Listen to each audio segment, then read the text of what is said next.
What is going on, guys? Jack here, and welcome back to part 2 of the worst possible manager in Football Manager, managing Manchester City. Yes, if you missed part 1 of this FM Simulates, go check it out. Came out just a couple of days ago on the channel. Thank you for your crazy support on it. I'm glad that loads of you enjoyed it. And we're back again today to follow the adventures of Sam Cheeseman Slynn, who, currently is worried that fans are going to drive him out of the club. We've gone forward another year, by the way. It's 2024. He doesn't know this, I guess. He can't be sacked. At least my knowledge is he can't be sacked. He's on so much money that I tried to make it so the board wouldn't want to sack him. But with him having a future transfer arranged, I don't believe the game will let him move. So he can be concerned about the fans driving him out, but they can't do it unless they put him in a lorry. Let's see how they got on, shall we? They finished 5th again. So this is the 3rd year in a row that they have finished 5th, which is kind of shocking. And, let's have a look at the transfers, because I feel like this is always the weirdest thing to see. Of course, last year, if we just look at it real quick, he only signed one player. This year, he spent 248 million, but he's been a little bit more reserved with it. I say that. He's brought Rodrigo in, who is a tremendous player. 17 goals he scored in the league, so he looks like he was worth every penny. £120 million paid for him. Of course, he's joining the likes of Vinicius Jr. Clearly, Manchester City have something they like about Brazilians. They also brought in Jonathan Tah, who is a good little centre-back, really. They played him in a lot of games as well for a free transfer. If we look at his development, yeah, he played centre-back 48 times this season. So I'd say he's the best signing that Cheeseman Slynn's made so far. They also brought in Esposito, who I've seen do very, very well in FMs. He got 3 goals and 1 assist. Did they sign him in January? They did sign him in January. Did he have any injuries? No. He's just not good enough for them. But they spent £104 million on him. They also brought in this guy, Nika, who is a Georgian striker. That's an unusual nationality, from Middlesbrough. And also Masengo from Salzburg, who has the most fantastic head of hair I think I've ever seen. It's so good, it doesn't even fit in the picture correctly. But yes, £21 million they paid for him, which when you consider how much Salzburg paid for him from Bristol, suddenly seems like really good money. So £248 million spent. They did sell some players. They sold Julian Brandt for £56 million. Just as a recap, they bought him for £99 million 2 years prior. Now, granted, he didn't play that well, but that's still one hell of a loss to take on a player. I noticed as well here they've sold Rodri for £12 million. That feels like they've been ripped off a little. Sandro Tonali, £28 million for him. Oh no, £22 million for him. Wow, okay, that again, he's just selling players ridiculously cheap. And Guedes, who might be the worst signing they made, £116 million. And what, in 4 seasons he played 20 matches. And, he's already started things off amazingly for Lyon. He's got 7 goals in 18 games. It hurts to see. They signed him in January as well. Oh dear, Cheeseman, that is absolutely shocking business. He's signing, like, 1 in every 3 signings he makes are quite good, but because they're such expensive players, usually one of them is the one good player helps them out enough. Rodrigo was top goal scorer and had the highest average rating. You can see they did finish 5th. That is the lowest points total they've had in this entire kind of experiment so far. 69 points to be precise. Yes, have a quick giggle. I know one of you is about that number. You can see in the UEFA Cup, or UEFA Super Cup, they lost 3-1. They were, of course, in the Champions League thanks to winning the Europa League, where they made it to the knockout stages. In the EFL Cup, they made it all the way to the final and beat Norwich. So apparently, Cheeseman Slynn absolutely loves this competition. He's won it 3 out of 5 years, which I'd say is pretty good going, albeit after extra time against Norwich. In the Champions League knockout stages, they lost to Bayern Munich, and in the FA Cup, they lost to West Ham. It's not great, and I can see why he's concerned about the fans forcing him out, but he's not going anywhere, regrettably. He continues to add to his biography a little bit with another Carabao Cup win. And, I'm beginning to think he's just going to win that every year. So let's go to 2025. He's only got 4 years left of his contract after this next year. And, what can he manage to achieve in the remainder of his Manchester City legacy? Right, folks, it's 2025. And he finished 5th 3 years in a row, and he's had enough of finishing 5th. Manchester City, 4th place. Well played, Sam, my friend. You've got back to winning ways, kind of. Let's have a look at things here. So they finished on 78 points, which was very, very good for them. Lautaro Martinez had one of the best average ratings in the league, so he's continued his goal-scoring escapades. 14 goals he got, 6 goals in the Europa League as well. Of course, they didn't win. Well, they finished 5th last year, but they didn't win any European competition to, get a Champions League spot. Let's see how they got on in all competitions, and then we'll take a look at the transfers. So in the Europa League, they waltzed through. In the EFL Cup, they lost to Newcastle at home. That is pretty shocking. 3-2 it finished there. In the FA Cup, meanwhile, they lost 3-0 to Fulham. What league are Fulham in? I assume they're a Premier League team rather than a Championship team. No, they are a Championship team led by Gattuso. So there you go. Gattuso might be better than Cheeseman Slynn. And then in the Europa League, they went on a run all the way to the final where they met Inter Milan. And they lost on penalties. And, well, you can see here, Aouar and Esposito missed penalties. Of course, Esposito, the former Inter Milan man, signed for £104 million. Look at that return in his second season. That is... Imagine having that season and then missing a penalty in this game. That's not good. So yeah, they not won the Europa League. Although they made it to the final, to be fair to them. You can see Manchester United had a 100-point season. So they're doing absolutely incredibly. Interesting to see Vignato doing so well for them. This guy can be quite hit or miss in Football Manager. But in this save, he's been a very, very big hit. Look how good he is on the wing. The 24-year-old Italian. Right, Cheeseman, who did you sign this year? Did you have one of your big years or one of your little years? It was a big year. They spent £340 million. They sold Jonathan Taff for £66 million. And they also sold Dragora for £50 million, which, to be fair, Tar was a free transfer. And after, was that only 1 year? 1 year they've sold him on for £53 million. Fair play, that is a good deal. For Mondragora, how much did they spend? £29 million. He played a few games for them. Didn't make a massive impact at Barcelona, but he was a key first-team player for them the season before he was sold. But yes, between those two players, that was the bulk of their money coming in. And then on the outs, they brought in Todibo, who is an absolutely phenomenal centre-back, probably the best centre-back in Football Manager this year. They signed him from Barcelona for £96 million. How did he perform? 7.2 average rating. Fair play. Max Aarons they signed from Norwich. So not only have they signed Ben Godfrey, they've now signed Max Aarons, which means their total spend to Norwich City is about £100 million. I'm beginning to think Cheeseman Slynn might be a Norwich fan. Anyway, they brought in this guy, Cavare Gravilon from Nice. He is a very, very good young regen. They brought in Johnny Gortez, who again, another good little regen. Of course, we're entering the era of the regen, and they've gone crazy signing them from France, it would appear. They also signed this guy, Vuk Tanik, who again, I mean, he's incredible. I will give it to them. They keep pulling these, like, rabbits out of the hat, although they have spent £100 million on him, and he made 17 appearances and scored 0 goals. So that's a lot of money to spend on a player who hasn't made a massive impact. I mean, they spent £52 million on Cortez. That is crazy, crazy money. Don't get me wrong, these players look good, but you're paying £59 million for a player who makes 7 sub-appearances in the Premier League. This is their team, by the way, that they've been playing in most of their games. It's a pretty strong team. Their top goal scorer was Rodrigo, followed by Raheem Sterling, then Lautaro Martinez. Aouar's done well too. You can see Leroy Sané's been loaned out. Correa's been loaned out. He's got some weird squad management stuff going on where it feels like he's just signing whoever he kind of feels like, which I guess when you're Man City, you have the money to make the mistakes. As I said previously, maybe we should do this experiment, but not at such a rich team to see how badly it goes when money isn't such kind of plentiful to just bail yourself out of a hole. They've got Wills here at right back, who's an 18-year-old academy product. We should look at Cheese from last episode as well. Barry Cheese.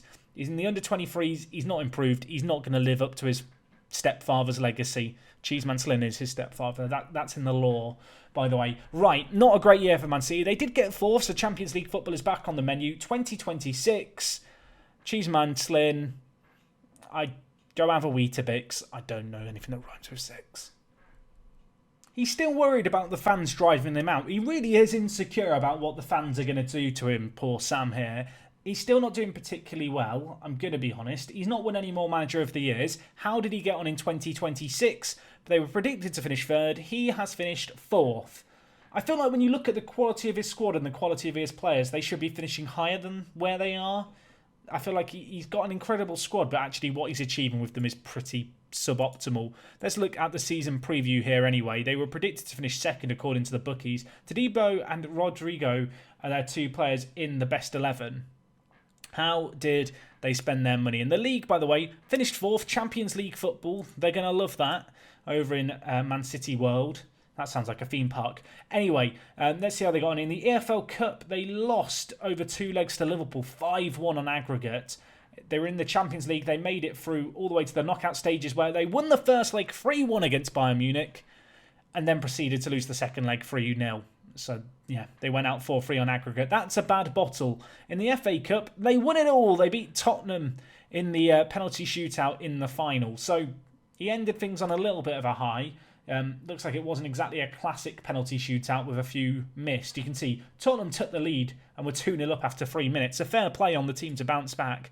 How did they spend their money? They brought in Jonathan Panzo from Everton for £53 million. That's a pretty big spend for him. Milenkovic they signed from Milan, so it looks like they really tried to bolster the defence this year.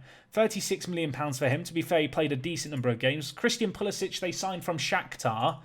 How did he end up in Shakhtar? That is a weird career move. He was signed for a decent amount of money, though, by City, and he's not really performed. In fact, he's not performed. He's not got a goal. They signed this guy, who I guess is a regen. Indeed, he is a young player for the future. And Jack Ruddy from Huddersfield, who I guess came in to be a homegrown player in goal. I wish I could explain it any other way. It's the only logical explanation, so we'll go with it. On the out, £67 million sold on players. Looks like they sold a few players, including Masengo with his fantastic hair. Signed for 21 million, sold for 15 to Celtic. That's not great. Benabe was sold to Porto as well. I don't know, when did they sign this guy? I don't remember seeing this happen. In fact, it looks like he's an academy player, but they got good money for him in the end. He did make a few first-team appearances.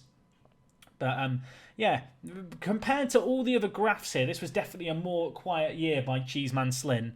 And, well, maybe that stability helped them out as they did come 4th place in the league. Anyway, with the last few years here, because we're getting into the domain of lots and lots of regens, I'm going to breeze through things quickly. Next episode, by the way, we are going to see how Manchester City recover, who they sign, and how they get on. So, yeah, we'll go forward 2 more times today, 2027. Let's see if Cheeseman Slynn is living in heaven. Why am I doing these rhymes? They're stupid. Jack, stop. Oh dear. Oh dear. Media predictions 2nd. League position 6th. Yes, Cheeseman Slynn's had his worst ever year as Manchester City manager in terms of league position. Let's take a look at exactly what it means for them. They finished in 6th place on 64 points, which is absolutely abysmal. Raheem Sterling still ended up with one of the best average ratings in the league, and to be fair to him, bless his cotton socks, he's been one of the best players in this entire team. Look how solid he has been year on year on year. I must admit, even as a Liverpool fan, I enjoy watching Raheem Sterling play football. I think he's super entertaining to watch, and he's done absolute wonders here at Manchester City. Let's have a look at how they got on in other competitions. Did they do anything better in any of the other cups that they were in? They won the Community Shield against Manchester United. Some will say that's not a real trophy. Cheeseman Slim will tell them quite the opposite. In the EFL Cup, they made it through the quarter-final. In the Champions League, how did they get on in Group D? They topped the group, but they did lose 2 games. That was a tricky group, though, to be fair. Bayern Munich, Sevilla, and Monaco. In the EFL Cup, they made it to the final, and they won against Manchester United after extra time. He's going to be loving that. As I said, there's something about the Carabao Cup or the EFL Cup or whatever you want to call it. Cheeseman Slim thrives in those games. In the Champions League, they got knocked out over 2 legs by Atletico Madrid, 3-2 on aggregate. And in the FA Cup, they lost against Manchester United, and that sent them into a downward spiral. You can see that end to the season, 1 win in their last 5 games. I don't even know if that would have made a massive impact to their hopes in terms of where they were expecting to finish. We can probably have a look here. Was that like a slip-up at the end? No. They've been in 6th since the halfway point of the season, just on their own. There wasn't really anyone too close around them. Bitterly disappointing season, though, you'd have to say. And, was there any silver linings? Did they make any good transfers? Fabio Silva, they signed. They brought in a few other players as well. I guess this is another one of their players who's a French regen from the French leagues. Indeed it is. I'm not going to try and say this guy's name. We'll just call him Andre, because that's easier. They brought in Meunier, who, I'm going to be honest, for some reason I thought it was going to be the Belgian right back. It's not. It's another one of their French players. Why is it with the French connection going on here? They've spent all their money, though, on Fabio Silva. £113 million spent for the Juventus striker. 7 goals in 23 games. Not quite the same average rating he'd matched previously at Juventus, it has to be said, but could have been worse, I guess. On the outs, they sold Pulisic to Milan for £29 million. John Stones finally left the club. The 33-year-old left for £10 million. Look how regularly he was in their starting 11. He was a massive part of Cheeseman Slynn's squad. And, well, you can see the rest of the sales here, although most of them, not really first-team players. If we look at their starting 11, or rather at their squad, they've got Esposito out on loan at AC Milan, where he's got 18 goals in 29 games, which, considering they spent £104 million on, they were probably expecting those kind of numbers from him in the Premier League, but he hasn't been able to match them. You can see the rest of their team here. They've got a few of the younger players breaking through, it would appear. Who was their top goal scorer? It was, well, you can see here, it was Raheem Sterling and then Rodrigo. Vinicius Jr. chipped in with 12, Fabio Silva with 9, Lautaro Martinez with 5. I'm not being funny. When you look at this squad on paper, this is a squad that should be absolutely dominating. They've got this guy here called Harry Dunning, who slipped under the radar. They signed him for 800k. He's turned into quite a good little player for them, the England under-21 international. But yeah, this is a crazy, crazy good squad. I don't know if this is going to work. It should work. So we can have a look here at under the hood at just how good their team is. I can tell you, roughly benchmarking in my head, this is a squad as good, if not slightly better than Manchester City's squad in kind of the start of the game in terms of current ability. This is a team that will win the Premier League if you know what you're doing, even slightly. So to see them struggling as much as they are is absolutely shocking and kind of, well, slightly embarrassing, to put it frankly, the fact they can't do any more. Interesting that Bazunu is still at the team, because he's another homegrown player. I guess they need him for various cup competitions. Looks like they might be in the process of selling Edison, though. So I may expect them to sign a goalkeeper here, but we'll have to wait and see. Anyway, it was another low-spending year, relatively speaking. I love the fact that £131 million is a low-spending year. For the last time today, let's go forward another year. In part 3, by the way, we will look at the final year of Cheeseman Slynn and how he gets on in his future ventures and how perhaps Manchester City do with whoever they decide to appoint as head of the club. But anyway, let's go to 2028, shall we, and wrap up this video. So, last year, Manchester City, they finished 6th. Drum roll, please. Where did they finish this year? 6th again. Yeah, that's anticlimactic, isn't it? So they've not really slipped down at all. They've got 65 points. As I said before, their squad is absolutely crazy. It's one of the best squads I've ever seen assembled in Football Manager, although I guess with Manchester City's money, they can kind of afford to do that. You can see here, Rodrigo is considered their key player. Rodrigo was one of their top goal scorers, but the other one of their top goal scorers was Adrian Lee, who apparently is a regen they signed for £104 million from Arsenal, and has turned out to be kind of good, which I guess you'd expect when you spend over £100 million on a player. To be fair, he looks absolutely insane. Not entirely surprising that he's one of the top goal scorers. Rodrigo got most player of the matches. Aouar still doing his thing as the playmaker in this team, got most assists. And, well, they were predicted to finish 3rd, so the fact they finished 6th is going to be slightly disappointing. You can see this year they actually made a lot in sales. So who did they move on? They moved on Esposito, kind of unsurprisingly. Milenkovic they sold to Arsenal for £58 million, so they made a nice little bit of profit off him. Vinicius Jr. they sold for £56 million. Considering they set, well, actually it was £56 million after clauses, but so far they've only paid £44 million for him. Considering they spent £113 million on him, that's kind of questionable. Leroy Sané was let go for £31 million. Edison went to Lyon in the end.